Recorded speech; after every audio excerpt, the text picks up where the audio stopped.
7 is out on our Xbox Ones and ready to terrify and probably murder us all. But fear not, as we've got your back to help you survive this horror fest hell. Make sure to stay tuned for 7 seriously handy tips to survive Resident Evil 7's House of Horrors.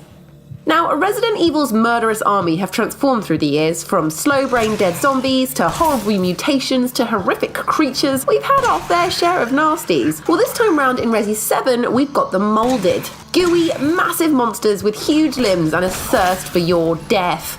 Don't worry though, they might seem overwhelming, but there's some tips to stick by to guarantee a smooth victory. Firstly, the molded will absorb nearly endless shots unless you aim in the right direction. Their head or 2 of their limbs to be precise.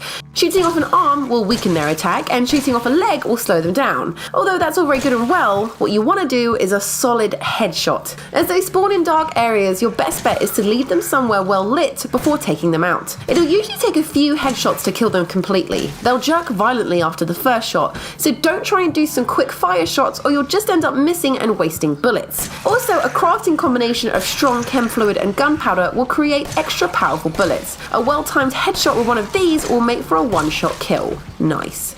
Escaping the Baker family is one of the most terrifying aspects of the game. They're persistent, quick, and downright creepy as hell. The problem is, it can be really hard to predict where they are. They tend to stick to their sections of the house and do the rounds there. For example, Jack's in the main house and Marguerite's in the old house. There are a few things you can do to help deal with them though. First things first, don't try and fight them. You can't kill them unless it's during a boss fight, and you'll just end up wasting ammo. It's quite easy to hide from them once you get the knack of it.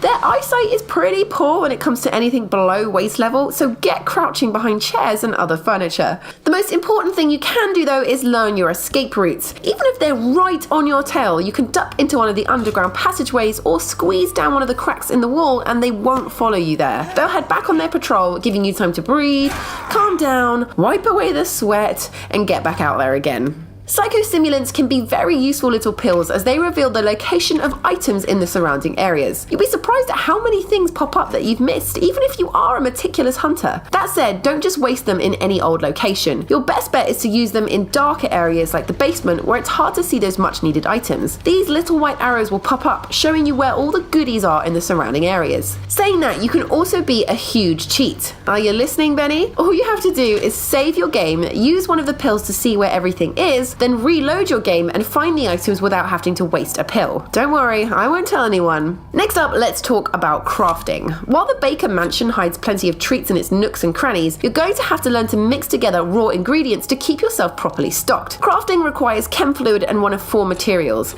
herbs, gunpowder, supplements, and solid fuel. Herbs plus chem fluid makes a first aid med, gunpowder plus chem fluid makes handgun bullets, supplements and chem fluid makes psychostimulants, and mixing solid fuel and chem fluid makes burner fuel. On your travels, you'll also find strong chem fluid. It's much more rare, but it makes better items from the same ingredients. It turns herbs into a strong first aid med, makes gunpowder into an enhanced handgun ammo clip, boosts solid fuel into a flame round for the grenade launcher, and turns a supplement into a neuro round for the grenade launcher. The key to crafting is to try and sit on ingredients until you really need them. If you find a boss is susceptible to fire, for example, you don't want to have crafted loads of handgun ammo just before that. That said, if you find your inventory full when you discover an important item, you can do some quick combining to free up some slots. We suggest prioritizing health and bullets, as you'll always need lots of both. If you get really stuck, you can also find vats of blue separating agent. This lets you break down items in your inventory to regain the chem fluid. If you're low on health but have some relatively unimportant psychostimulants, why not break them down and mix chems with a herb to keep yourself going?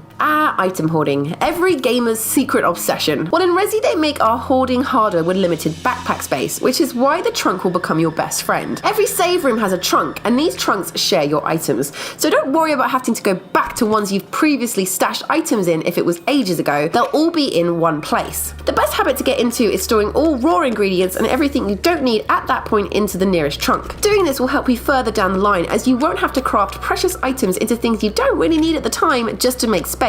If possible, always leave 2 or 3 spaces free, as you'll never know when you might stumble upon that all-important key or weapon. You'll find antique coins littered around the house. They may not seem like much, but they're a really important pickup. Once you've escaped the house and Jack Baker's clutches, these coins are used to unlock prize cages in the front yard trailer. These cages contain items that boost health, boost reload time, and even one that holds a powerful magnum. So make sure you hoard them. Again, it makes sense to dump these in the trunks as soon as you get them, as they will spawn in the trunk found in the trailer itself. This one is super useful and will make those boss battles much more bearable. Getting the shotgun is a classic Resi puzzle and one that isn't essential in the main story, but absolutely worth going the extra mile for. How it works is this. There's a little room with a shotgun in it, but you can't pick it up and take it because as soon as you do, the door's shut. So you need something which is a similar weight to put in its place. In the upstairs bathroom, you'll find a wooden statue in the gooey bathtub. Use this to create a bird silhouette on the light and the lower level. From here on, you'll have access to the crack in the wall, which will eventually lead to the basement and all the molded. Once inside the processing area, you'll find the scorpion key, lodged nicely in some gross stuff. Let's just pretend it's some gooey pudding for the sake of our stomachs, okay? After that, you need to use the scorpion key to get into Grandma's room. It's the room which is upstairs from the main hall. You'll find a broken shotgun in there. Switch that one for the working shotgun and ta-da! You've got yourself a more powerful weapon to take on those bothersome bakers. And there you have it, 7 tips to get you through the horror house. Let us know in the comments box below if you have any tips to add to our list, and make sure to hit that subscribe button if you haven't already. We'll see you next time. Bye!